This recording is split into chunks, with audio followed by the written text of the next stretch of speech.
ቆልዓተ ዘይወለድ ኩሉ ዋላ ካብ ሓወይ ፍቕሪ ሒዙኒ 3 ግዜ ተሰዓዒምና ኢና ናይ ህይወተይ ዝሕዝንን ዝኸበደንን ከካፍለኩም ተለኹ ንስኹም ድማ ክትወቕሱኒ ዘይኮነስ ክተማኽሩኒ ይደሊ ካብ ዝተሓተ መነባብሮ ካብ ዘለዎም ተወለድኩን ኩሉ ናይ ህይወት መንገደይ ፈተና ዝበዝሖ ግና ድማ ፈተናታት ናይ ህይወተይ ንሓደ ግዜ ዋላ ኣብ ገፀይ ተይተነበበ ሕዝውን ብጣዕሚ ብዘድንቕ ጽባቐ ዘለኹ ኩሉ ነገር ዋላ ተሓለፍክዎ ዝሓለፍክዎ ኩሉ ዘየሕመቐኒ ጓል 22 ዓመት መንእሰያ ብዙሓት ናይ ህይወተይ ውረድ ደይብ ናብራይ ገዲፈ እቶም መድለይቲ ክነግረኩም ኣቦይ ቅድሚ ምውላደዩ ስኢነዮ ኣደይ ዋላ ኣነ ምስ ተወለድኩ ድሕሪ 3 ዓመት ካልእ ሰብኣይ ኣእትያ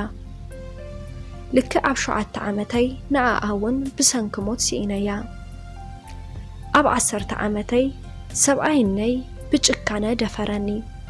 ኣብቲ ሰዓት ኣነ እውን ጠፊአ ናብ ዝሕዝ ዘለኽዎ ዓዲ መጻኹ ኣብዛ ዓዲ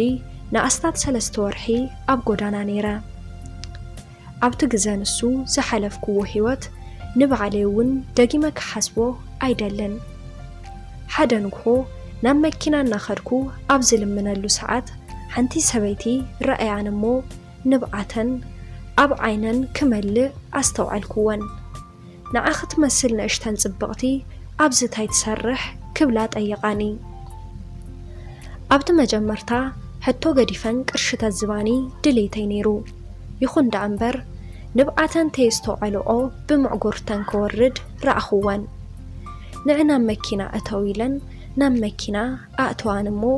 ምኽንያተይ ኩሉ ጠየቓኒ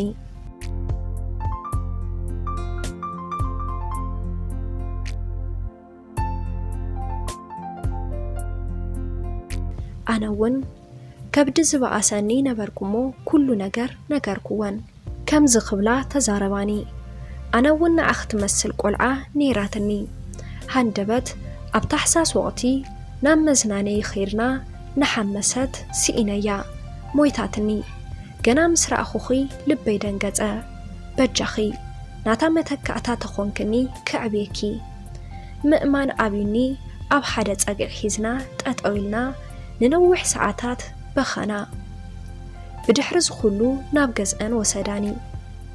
ደቀን ኣብ ወፃእ እዮም ዝመሃሩ በዓል ገዝአን ድማ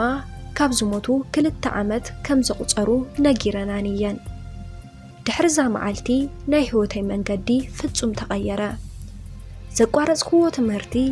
ብዙሕ ቅርሺ ናተኸፈለለይ ኣብ ናይ ግሊ ትምህርቲ ቀጺለዮ ናይ ግለይ መምህር እውን ነይሩኒ ሕልሚ ኣብ ዝመስል ዘሐጉስ ህይወት ክነብር ጀሚረ ንዘን ዘዕብያኒ ሰበይቲ ንስኽን ምባል ገዲፈ ንስኺ ምባል ጀመርኩ ካብኡ ሓሊፈ እውን ማሚ ምባል ጀሚረ ማሚ ከመይ ከም ትፈትወኒ ኣነ እውን ከመይ ከም ዝፈትዋ ክነግረኩም ኣይክእልን ብትምህርተይ ንፍዕትን ጠንካራን ኮይነ ዝበለጸ ንማሚ ኣሐጊሰያ ብዝሓለፈ ዓመት ብማዕረግ ካብ ዩኒቨርሲቲ ተመሪቐ ንማሚ ኣኹሪዐያ ሕዚ ድማ ኣብ ሓደ ሰናይ ግብሪ ትካል ብጽቡቕ ደሞዝ ተቖጺረ ናይ ደሞዝ ጣዕሚ የስተማቕር ኣለኹ ማሚ ኩሉ ሻብ ከም ዝትብለኒ ዋላ ተዘይወለድኩኺ ኢሕላ ዝወለድኩኺ ኮይኑዩ ዝስምዐኒ ልዕሊ ደቀይ ኣብ ሊፀ ከም ዝሓስበልኪ ትፈልጥ ዶ ናይ ብሓቂ ንዓኽ ዘለኒ ፍትወት ተፈለየዩ ኩሎም መወዳት ሓደ ዓይነት ኣይኮኑን በጃኺ ሕሉፍ ህይወትኪ ረስዕዮ እሞ ተመርዓዊ ንኣሕዋትክ እውን ካብ ዘለውዎ ሰባሲበ ዓብዪ መርዓ ጌርና ደቂ ደቀይ ኣርኢኒ ክትብል ትልምነኒ ብርግጽ ጽላኣት ወዲ የብለይን ግና ድማ ፈራሕ ኮይነያ ብኸምዚ መልክዕ ናነበርናት ኣለና ማሚ ናብ ካናዳ ኸደት ናብቲ ብኽሪ ወዳ ክትኸርተላ ኣብ ኣሜሪካ ዝነበረ መወዳእታ ወዳ ድማ ናብ ኢትዮጵያ መጺ ነይሩ ናይቲ ገዛ ሓደራ ንኣይን ንኡኡን ተዋሂቡና ንማሚ ናብ ካናዳ ፈነናያ ናይ ብሓቂ ናይ ማሚ ናይ መወዳእታ ወዳ ብጣዕሚ ዘድንቕ መንነት ዘለዎ ዕጉስ ናይ ዲኡ ቅንዕና ኣብ ልቡ ተዘረአ ብጣዕሚ ቅልል ዝበለ ሰብ ምሳይን ምቅርራብ ግዜ ወሰደሉን ቅድሚ ሕዚ እውን ብስልኪ ንዕልል ስለ ዝነበርና ልክዕ ከም ስጋ ዝምድና ዘለና ኣሕዋት ኢና ንቀላለድ ዘዋግዐኒ ዘዝናነየኒ ንሱ ኾነ ሓደ መዓልቲ ግና ናተፃወትና ሃንደበት ከንፈረይ ሰዓመኒ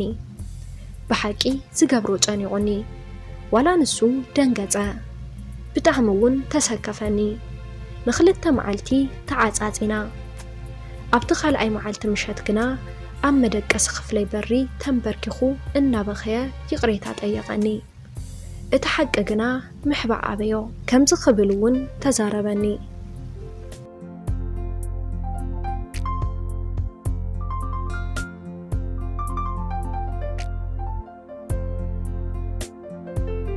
ብፍቕርኺ ተሳዒረየ ኩሉ ነገርኪ ማሪኹንዩ እዝፍለጥለይ ተተመርዐ ድማ ዝምርዐዋ ጓል ሂዋን ትኾኒ ንስኺ ኢኺ ክብል ተዛረበኒ ናብ መደቀሲ ይኣቴ በኸኹ ትለይቲ ኣይወግሕን ኢሉ ናተገላበጥኩ ሓዲረ ዳሕራይ ተረድአኒ ነገር ግና ለካ ኣነ እውን ብናቱ ፍቕሪ ተታሒዘየ ብዙሕ መዓልቲ ሓሊፉ ኣብ ዝበፅሕና ቁልዓተ ዘይወለድኩሉ ዋላ ካብ ሓወይ ፍቕሪ ሒዙንዩ 3 ግዜ ተሰዓዒምና ኢና ማሚ መፅያ ንሱ እውን ተመሊሱ ኻደ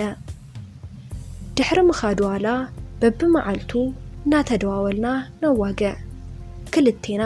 ብፍቕሪ ዕብድ ኢልና ኢና ሕዚ ኸመዶ ትርእየኒ ብዙሕ ነገር ጌራ ናብዚ ዘብፅሐትኒ ዋላ ተዘይወለደትኒ ኣደይ ለፅዋዓ ከመደይ ዝሪኣ ኣደይ በዚ ነገር ከየቐይማ ድማ ፈሪሐየ ንሳ ካብ ትረግመኒ ሞተይ ይመርፅ ማሚ